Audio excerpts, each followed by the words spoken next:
अपने बेटे को ना ढूंढ पाकर थाने में एक असहाय पिता अपने बेटे को घर वापस लाने की इच्छा से राजनगर पीआर बारी थाने में मिसिंग डायरी दर्ज कर लड़के को घर वापस लाने की गुहार लगाई। मिसिंग डायरी दर्ज कराने के बाद भी वे कोई भूमिका नहीं निभा रहे हैं। इस तरह के आरोप राजनगर पीआर बारी थाने के ओसी के ऊपर लग रहे हैं। पता चला है कि उनका बेटा सुमन मियां काम के तलाश में बाहरी राज्य में गए कुछ दिनों के बाद ही लापता हो गया। घर राजनगर प्रखंड के एकिनपुर के तेवारिया इलाके में है। पिता अब्दुल कैदर लापता बेटे सुमन मियां को वापस लाने के लिए पुलिस प्रशासन के पास जाने के बावजूद अपने बेटे को खोजने के लिए कोई पहल नहीं की जा रही है। ये देखकर पिता अब्दुल कैदर असहाय होकर अपना दिन व्यतीत कर रहे हैं। क्या करें, अपने बेटे को खोजने के लिए कहाँ जाए वे, ये सोचकर सुमन का परिवार चिंता में पड़ जाते हैं। पिछले 6 महीने पहले सुमन मियां काम के सिलसिले में मिजोरम चला गया था।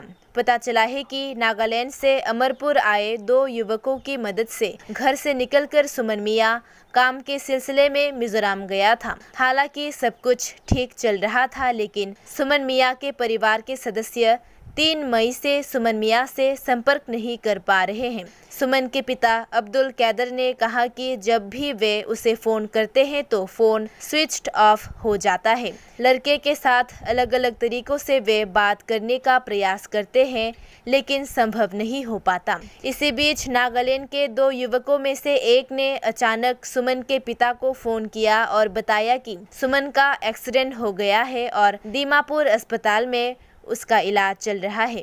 लेकिन ये सुनकर सुमन के पिता अब्दुल कैदर ने नागालैंड के युवकों को सुमन से बात करवाने को कहा। नागालैंड के 2 अज्ञात युवकों ने विभिन्न बहाने से फ़ोन काट दिया। उसके बाद से सुमन के परिवार का नागालैंड के उन युवकों से भी कोई संपर्क नहीं हो पाया है। सुमन के पिता का विचार है कि नागालैंड के उन 2 युवकों ने सुमन को कहीं कैद कर दिया है। पिता अब्दुल कैदर ने पुलिस प्रशासन से लेकर उन्होंने राज्य सरकार से भी अपील की उनके लापता बेटे को घर वापस लाने की व्यवस्था करने के लिए।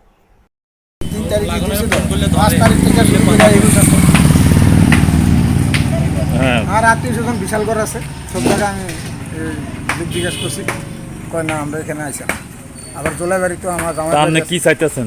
তো আমি চাইতে আছি ভাই, আমি মুখ্যমন্ত্রীর কাছেও আবেদন জানাই বা আমার দর্শক ভাইয়ের কাছেও আমি আবেদন জানাই যে আমার ছেলেটা যেমন যেখানে যে খোঁজ পায় যে জানাই আমার ছেলেটা যেমন পাইতে পারি।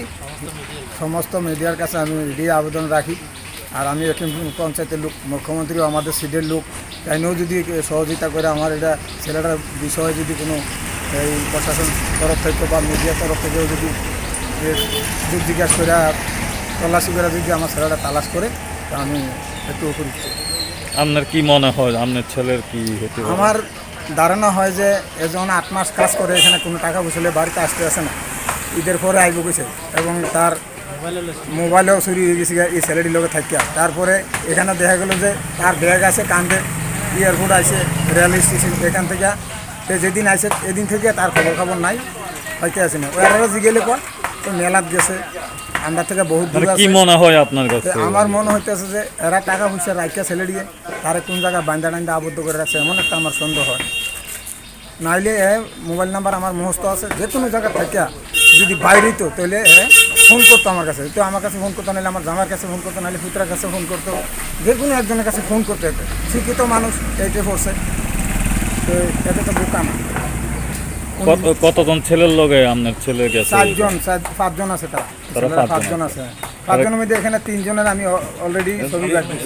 ত্রিপুরার আপনারা লোকাল কোনো নাই, ত্রিপুরা আমাদের কোনো লোকাল লোক নাই। এগুলো হলমন্দিয়া লেগে গেছে আগরতলা থেকে।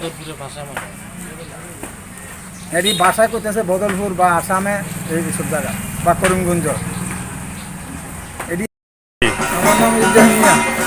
বাড়ি কোন জায়গায়? একিমপুর দেবারিয়া, একিমপুর পঞ্চায়েত। কোন জায়গায়? একিমপুর পঞ্চায়েত। কি হয়েছে? আমার ছেলে একটা প্রথম বাড়িতে গেছে কাজ করবো বলে, তখনও কাজ করি বা আগরতলা কাজ করে হেন বাইরে বলে এখন আসামের 4-5জন ছেলে তারা অমরপুর কাজ করতো, সেখান থেকে আগরতলা এসে আইয়ার তারে নিয়ে ছেলের 4-5 জন ছেলের বাড়ি কোন জায়গায়? এই আসামে মিজোরামে এডিট করছি তারা লিয়ে গেছে জিজ্ঞেসে তুই কাম করবি নি? তো আমি তারা বাড়ি কোন জায়গায়? তারা কইতে আছে মিজোরামে। আপনারা কি লোকাল? না না আমরা তো স্থানীয় খোলাড়া আমার আর হেডি তো বাইরে হ্যাঁ। আসামে কইছে বাড়ি কইয়া নিছে তারে তো কইছে আমি আমু কেমনে তো আমি তোরা আবার আইনা দিয়া যাবো এই কথা কইয়া তারা সঙ্গে লয়ে গেছে 8 মাস চলে এবার 8 মাসের ভিতরে কোনো বেতন টেতনও দেয় নেই আর অন্য খবর দিয়ে গেলে 3-4টা ছেলে তার লোকে আছে কাজ করে ভালো আছে আপনারা চিন্তা করেন না এই সেই কইছে এরপরে ঈদ উচিত 3 তারিখে 4 তারিখে কথা কইছে 5 তারিখ থেকে আর তার ফোন বন্ধ দেখলাম তোর ফোন ঠিক হয়েছে রাত্রে আমরা 5 জন ঘুমাইছি একসাথে 4 জনের মোবাইল দিয়েছে আমারটা নিয়ে লয়ে গেছি জানাই আমার ছেলের নাম কি? সুমন মিয়া কোন জায়গায় কাজ করতে গেছিল?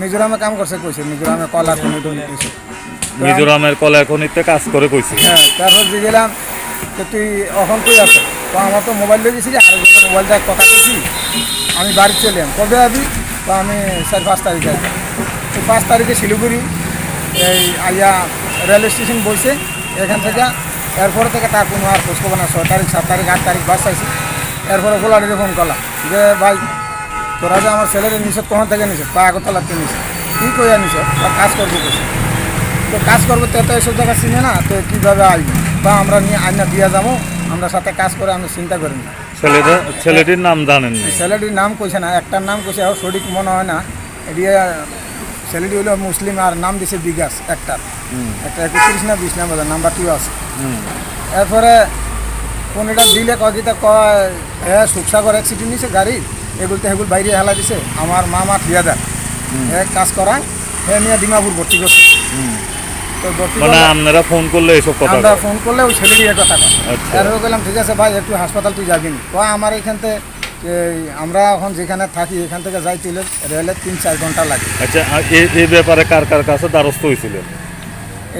এই ব্যাপারে আমরা প্রথম আইসি রাজনগর থানাতে আইয়া এফআইআর দিছি অ্যাপ্লিকেশন দিছে তারা কয় যে আমরা কিতা কই বুঝিনি কিন্তু কর না কইটা তো দিতে হয় মিজোরামে যেখানে গন্ডগোল হয়েছে পাওয়া যাইতেছে না এইখানে কারণ কি স্যার আমরা তো এখানে যাওয়ার মতো সাহায্য নাই গরিব মানুষ এতটুকু যাইতাম না আপনারা থানার থেকে যদি সাহায্য করে এটা খোঁজখবর করেন তাহলে আমার তো একটু সুবিধা হয়তো তো ঠিক আছে আমরা রিসিভ কপি দিতাম না এটা রাখো এটা আমরা দিয়া যাও আমরা কাছে আমরা খবর পাইলে তোমার জানাবো।